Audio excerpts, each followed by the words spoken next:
Hey, welcome back everyone. My name is Briggs. This is my dad Brett here, and we're the two owners of Miles Pellet Stoves, bringing you guys another pellet stove video. And today we're going to switch things up and bringing you guys a blast from the past, a Whitfield pellet stove. This is the Optima 2 version model and the inserts version as well. And what we're going to do, mainly what my dad's going to bring you on the whole tour, is this control board here. So he's going to be going more in depth of a number of things you may face, some of the errors, some of the confusions, all this stuff, because these are very well built stoves, but if you never encountered them before, and let's say you got as a gift, you bought a used, or maybe you moved into a new home, this might be there. So without further ado, why don't you tell them what you're going to do? Oh my gosh, it's all good. You know, these, to me, I think in my opinion, were one of the most mass-produced stoves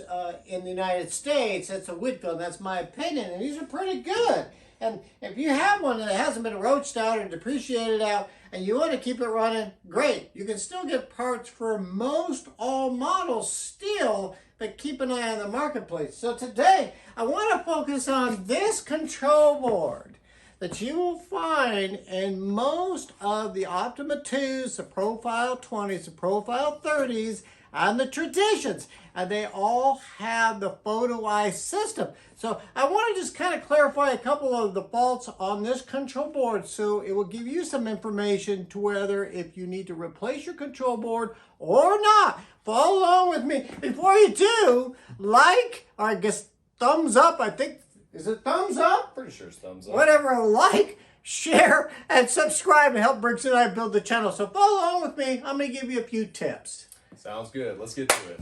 All right, so it looks like you got the full-on setup. Why don't you let them know what you're doing here? Well, I've got this control board all hooked up now. And so, basically, yours is going to be in a carriage. So leave it in the carriage. Don't hold it like this. This is just for demonstration. So when you start the stove, so a constant green light is a good thing. And then you can see here, we see repetitive green dots.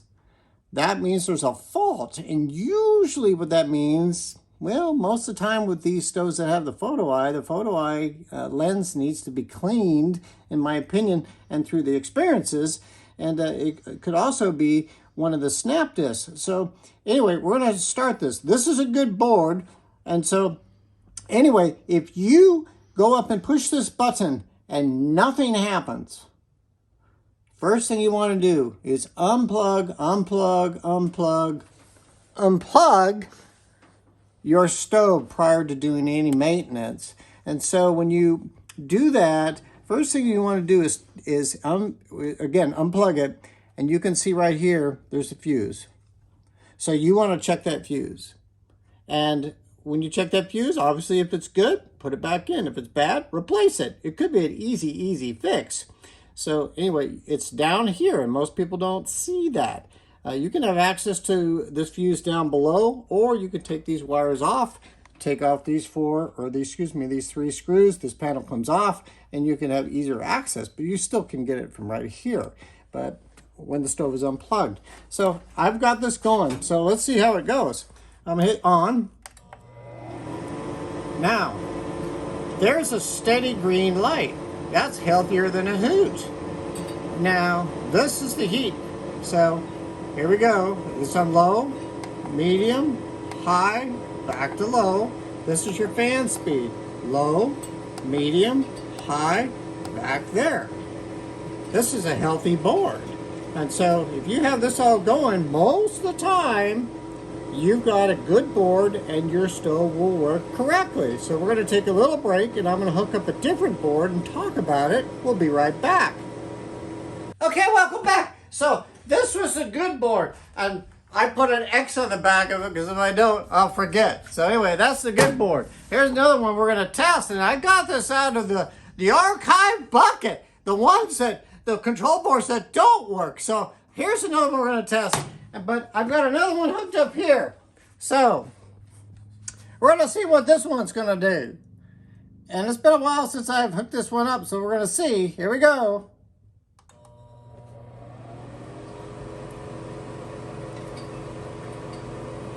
Let's see if it goes to the next one.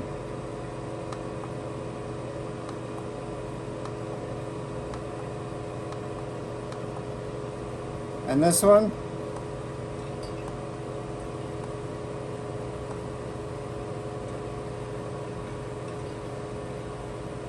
Well, did we find a good board actually? Did we actually do it? I don't know why I pulled this one out here. Well, hey, this is all real, folks. I mean, we're making discoveries. If we found a real one, I mean, or a good one, I mean, hey, it's just more good inventory storage for us. I don't know why I had this one set aside. But again, we'll shut it off, see what it does. Well, it's going normal so far. So, what were the things, though, that you thought that this one was probably going to do if... well, you're going to see flashing lights here. So, basically, it's a lot of times you'll see the yellow and the red. It'll kind of like, they'll flash intermittently, and they're just out of whack. It doesn't matter what you push. They don't do anything. They're all over, the lights are all over the place. They aren't stable. Low, medium, high in the red. Low, medium, high with the yellow. It doesn't work. And sometimes when you push the heat level on 1 and you try to go to 2, it doesn't go to 2. And then when you push it again, it doesn't go to 2. So you got a fault here with the buttons. So I'm going to get this third board out here, and we're going to see what this one's going to do, because I want you to see that flashing. So hang with us here. We're going to hook up the next one. We'll be right back. Well, it looks like we got a surprise, maybe possibly a good one. We didn't plan on that, but you know what? Well, it's giving us the real deal. I know, welcome. We'll call it pellet stove archaeology, because Briggs and I, we have a lot of older parts and things like that, and we enjoy what we do. So anyway, this is the deal. So this is the plug in here. You see it. It's unplugged. And then over here, here's the board. I got it all hooked it up. Hooked it up. That doesn't make sense. Hooked up. Good golly. So here it is. 1, 2, 3. So there it is. And that's board 3, right? Oh, you can, this is board 3. Board 3, so you all can right. see here, there's no illumination here. Wait, hold on. Let me get that one again. No illumination here. Do I have to say it a third time, dang it? Yeah, why not? No illumination Perfect. here. Oh my gosh. When you get you on QVC. Get the oxygen back out. Okay, here we go. So, you can see this. I'm going to bring this over. Now, I'm gonna kick it right on my foot. Now, when I plug this in, you're going to see what's going to happen to this board. Now watch. Ready? See this? There it is. It's flashing. Clink. Clink. But see right here, it's not really giving you a fault light. It goes blink, blink, blink, which is repetitive green. The heat level and the yellow, which is the fan, are clicking.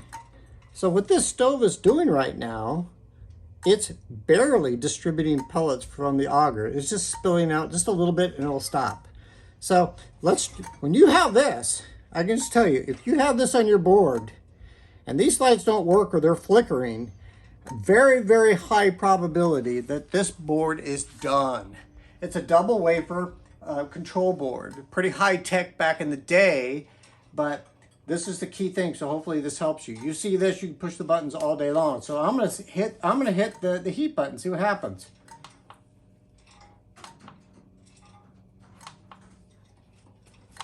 It's not doing a thing. I'm still on medium.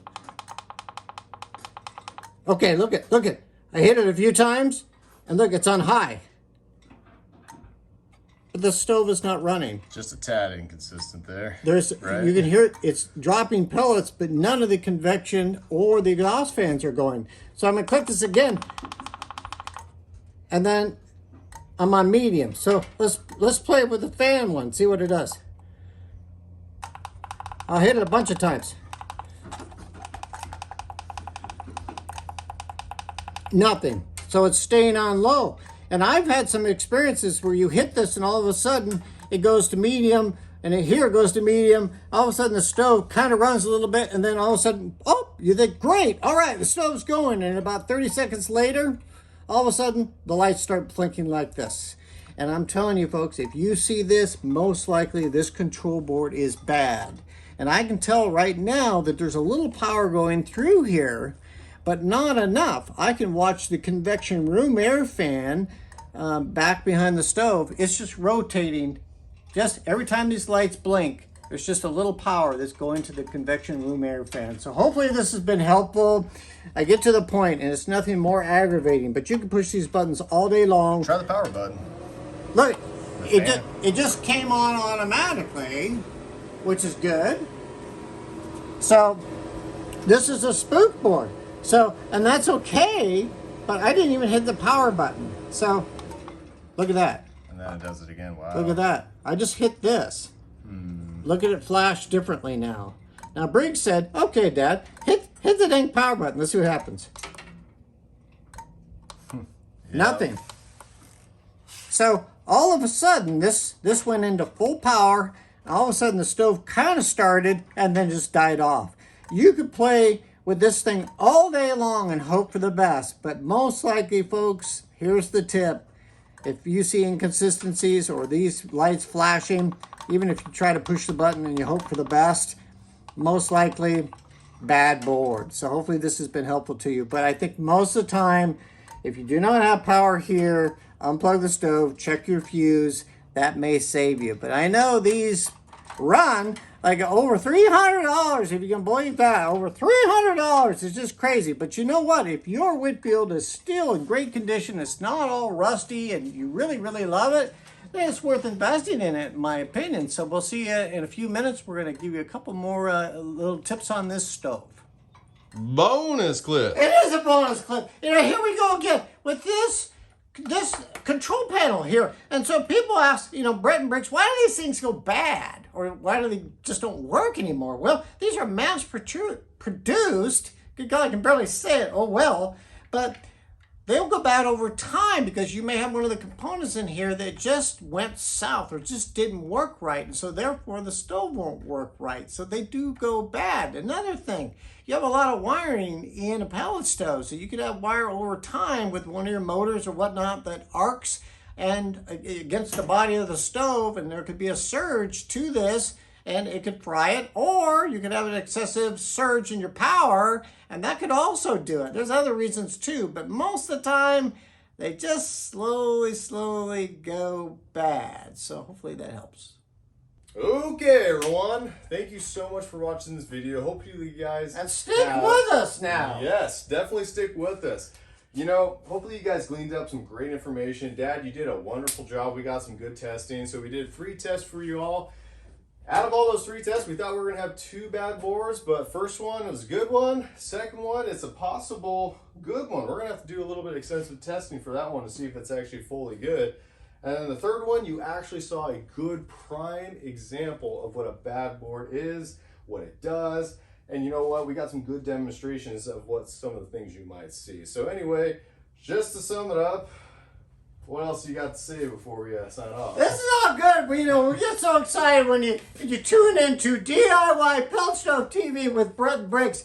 We're really having a good time. We like bringing in some of the older stoves because these older stoves, even though there's just a lot more steel in them, it was just the way, I don't know, it's Brett's opinion. I thought they were really, really cool, and they still are. We have a lot of customers out there that have older stoves from the 90s that are still running. And some of them are immaculate because, well, we've seen one probably in one of the living rooms that they barely use, and you look in there and it's just pristine, like almost like a time machine. Yeah, it's a lot of fun, and you know, people, you know, they take care of their stoves. So you just keep them clean all the time, you know, throughout the week. I mean, these things are getting more and more expensive, but they're efficient, they're cool, they're easy to use, and a great heat for you, your friends, and your family. So there you go. You know, like this here. This is the handle. I don't know if you can see it, but this handle goes in here, and this is what opens up the door. I mean, my gosh, here we go. Opens up the door, and then when you close it, see, you can see right here where the pellets were coming out on that faulty board. All it was doing is dumping pellets, but nothing else was running. So that was a great example. But anyway, you just take this door and you just lock it into place, and then this handle is removed. Well, that's solid.